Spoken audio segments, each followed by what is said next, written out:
What is going on, everybody? And I'm back with a brand new Euro 2020 fantasy football video. And in this video, I'll be discussing my final team selection for the last 16 or match day 4. Now, of course, I already showed you my draft team, and I can confirm I have made 2 changes to that. But first, we'll just discuss the draw bracket and how many teams I have picked from each side of the draw and what teams I have picked. So on the left side of the draw, you can see it's Italy, Austria, Belgium, Portugal, France, Switzerland, Croatia and Spain. Now the teams I fancy to go through here are Italy, and the next game is very tough, Belgium and Portugal. But I just fancy something above Portugal. So I think it's going to be Italy and Portugal. And in the bottom side of the draw, I think it's going to be France and Spain.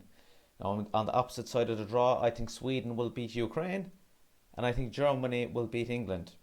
I think Netherlands will beat Czech Republic. And I think Denmark will beat Wales. So we have Sweden, Germany, Netherlands and Denmark. So just to discuss how many teams I have and how many players from what teams I have. Okay, so I have 4 Italian players in my final team selection.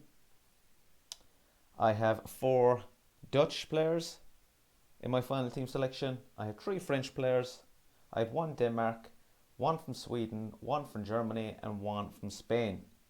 So there you go, guys. I have 8 players from the left side of the draw and I have 7 players from the right side of the draw. So it's spread out even enough. 8 and 7, nearly 50-50. And I think I've done my homework on this. So let's get straight into my final team selection. Okay, guys.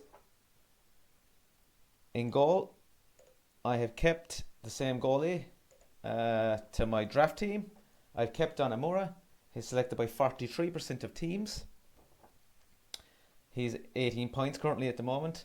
Italy have 11 clean sheets in a row, and they have 3 clean sheets in the group games out of 3 games. Italy are very strong defensively. Don Amura has only had to deal with 2 shots on target so far in the group stage out of 3 games. So that's an amazing stat. And there's definitely a clean sheet expected here. Now, once again, I have gone with Spinazzola. I have kept him. And there's one change in my team. I have brought in Di Lorenzo instead of Godsons from my draft team. So I have gone triple Italy defence. Now we'll just discuss Spinazzola and Di Lorenzo right now. So they're both left backs and right backs for Italy.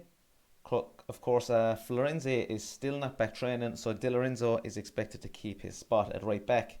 They're both very attacking players, and you can be expecting them to bomb up the left and right flank a lot this evening.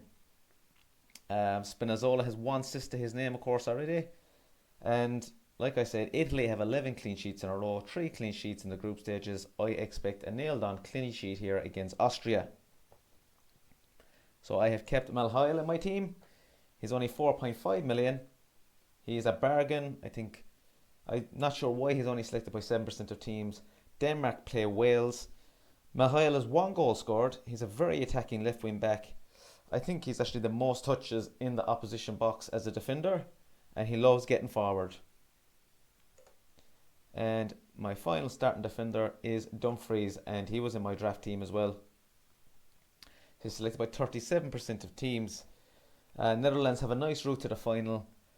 They play Czech Republic in the last 16. Dumfries, he has 2 goals scored and he's 1 penalty earned so far. He's a very, very attacking player. He's like Malhail, very attacking, loves getting forward. And I think the least furthest spot that Netherlands will get in this tournament is the semi-final. Like I said, they have a nice route. We'll just go back to the draw bracket. They are playing Czech Republic. If they do win, they'll be playing Wales and Denmark in the quarter-finals. So that's Dumfries. Now moving on to my midfielder. I have kept Berardi in my team, same as my draft team. He's the cheapest Italian in the front 3. Of course, he's down as a midfielder in the game, but he actually plays as a right wing or right forward. He gets lots of chances every game, and he's 2 assists to his name so far, and only 6.2 million, playing in a very, very solid Italy team. I think he is a must-have. Moving on to my next midfielder, and it's Sarabia. Now, once again, he was in my draft team, and he has made my final team selection. Spain play Croatia in match day 4. I expect Spain to win. Spain are creating lots and lots of chances in every game. They're just failing to capitalise and putting them away. Of course, he didn't start the first 2 games. He started the final group game against Slovakia, and he got 1 goal and 2 assists. I now expect him to start for match day 4 against Croatia. And my next midfielder is Wijnaldum, which was also in my draft, and I have kept him. Of course, Netherlands play Czech Republic. Like I've discussed with Dumfries already, Wijnaldum is the team captain. He's probably one of the best value midfielders in the game. At 8.1 million, he's 23 points. He's 3 goals scored from open play, and I expect Netherlands to get to the semi-final at least. Now here is my forward line, and I have made one big change here. I have took out Ronaldo. Yes, I have took out Ronaldo. And I have replaced him with Mbappe. So I have gone double French attack. So we'll just recover them into the positions. Double French attack. Benzema and Mbappe. We'll just have a look at Benzema first. He's selected by 13% of teams, and he's only 10 million. Now he's the cheapest French forward. Of course, France are playing Switzerland. I do expect him to win. I think they have the best fixture in the last 16 out of all the teams, and France are the favourites to win the whole tournament. So I expect Benzema and Mbappe to stay in my team right up until the final. Let's just have a look at Mbappe now. Now Mbappe has been quiet so far, but he's got in good situations. He loves getting in behind. He's only 1 assist to his name so far, but I do expect him to spark now. It's the last 16 stage. It's where players start to shine. France plays Switzerland, and I think Mbappe is going to shine. Of course, like I said, I did replace Mbappe with Ronaldo. I was not going to captain Ronaldo in a way, as they're playing Belgium. That's one of the reasons. He has got 3 goals from penalties out of his 5 goals, Ronaldo. Now I know it's the same points for goal score from a penalty from open play, but I don't think Belgium are going to give away penalties. I think this game is going to be low scoring. It's going to be tight at the start. I can see being cagey, 0-0, maybe 1-0 up to the 60th, 70th minute. Then it might open up. So I just prefer Mbappe over Ronaldo, especially for the fixture and going forward for the whole tournament. And my final my final forward is Depay. Of course, Netherlands play Czech Republic. Like I said, I have 4 players from the Netherlands. Depay is the main threat for Netherlands. He's on penalties and set pieces. His 2 goals and 2 assists so far, and they have a favourable route to the semi-final. Now, of course, the rest of my players are the same. I have not changed any of them. I have Stecklenburg, Forsberg, Havertz, and Kimpembe.